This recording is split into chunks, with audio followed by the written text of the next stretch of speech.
Player One is directed by Steven Spielberg and stars Ty Sheridan, Olivia Cooke, and Ben Mendelsohn. Ready Player One is an adaptation of the book from 2011, where in the year 2045, the world has suffered from global warming, overpopulation, among many other things. So in order to get away from reality, people enter a world called the Oasis using virtual reality technology. With the creator of this world, James Halliday, having just died, he leaves a task for players to find 3 keys to unlock an Easter egg, which grants the player ownership of the Oasis. The trailers did not really impress me all that much for Ready Player One, except for the fact that I saw the Iron Giant in the first trailer. That was pretty cool, but this right away looked like another one of those Steven Spielberg movies that I would not remember. But this movie actually ended up being extremely entertaining for its entire runtime. Ready Player One includes some stunning visuals. These are some of the best CGI visuals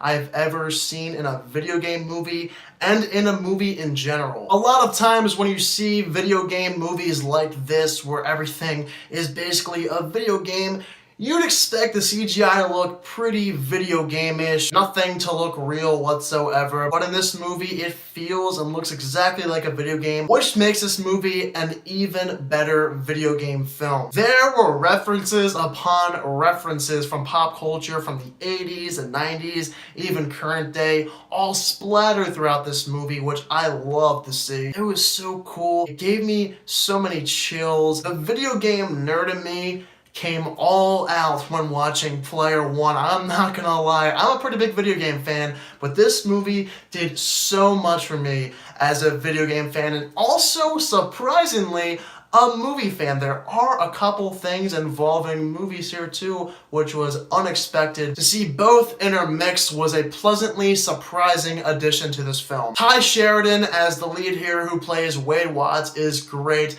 Another very likable character, reminds me of Ansel Elgort's performance from Baby Driver, just one of those guys you can get behind. Olivia Cooke is an unknown actress. I had no idea even exists before seeing this movie, but she was so good here. You feel sympathy with her character because of her performance, despite her character having minimal to no character depth here with this film. But it was great to root for her character because of how good a performance she gave in this movie. Finally, Ben Mendelsohn as the corporate a-hole in this movie did a fantastic job. He's great at playing every movie's villain. Just look at Rogue One. Ben Mendelsohn was meant to play that corporate guy who is ruthless, very mean to everybody, will do anything he possibly can to get what he wants. Ben Mendelsohn was just made to play that kind of character. Before going into Ready Player One, I was expecting the majority of this movie to focus on reality, the real world, not much of the Oasis, but to my surprise, once again,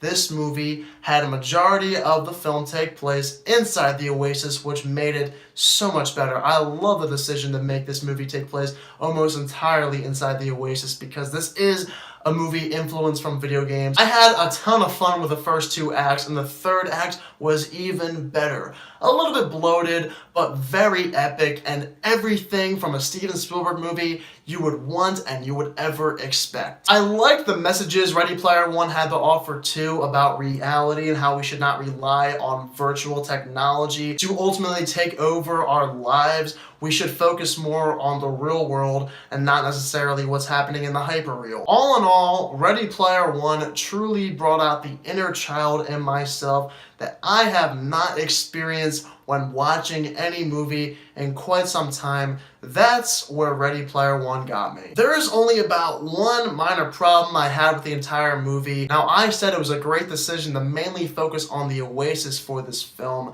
but when we were in the real world, I didn't really care too much. We didn't get to see what happened before the year 2045.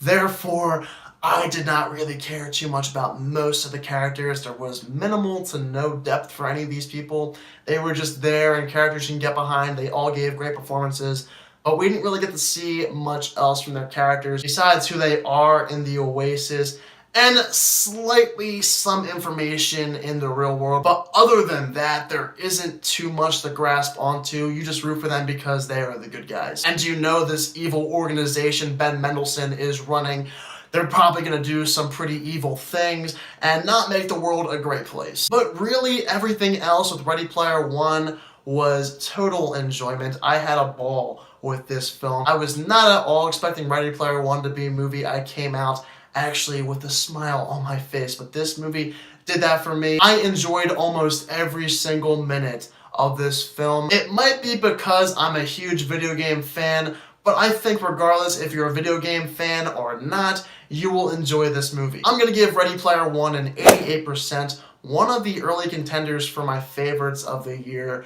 Who knows where it will be or where it'll stand by the time I get to my top movies of 2018. That's so far away. We're only in the first quarter, but I'm glad to say Ready Player One was a pleasant surprise for myself and a movie I recommend you all seeing. So if any of you guys happen to see Ready Player One, please let me know down below in the comment section what your thoughts are of it. So now with my review of Ready Player One out of the way, I can release my next video, which will be my top 10 favorite Steven Spielberg movies. Get ready for that video within the next day or two. If you are new to my channel, click that subscribe button and give this video a thumbs up if you enjoyed it. Thank you all so much for watching this video, and I hope you all have a fantastic day.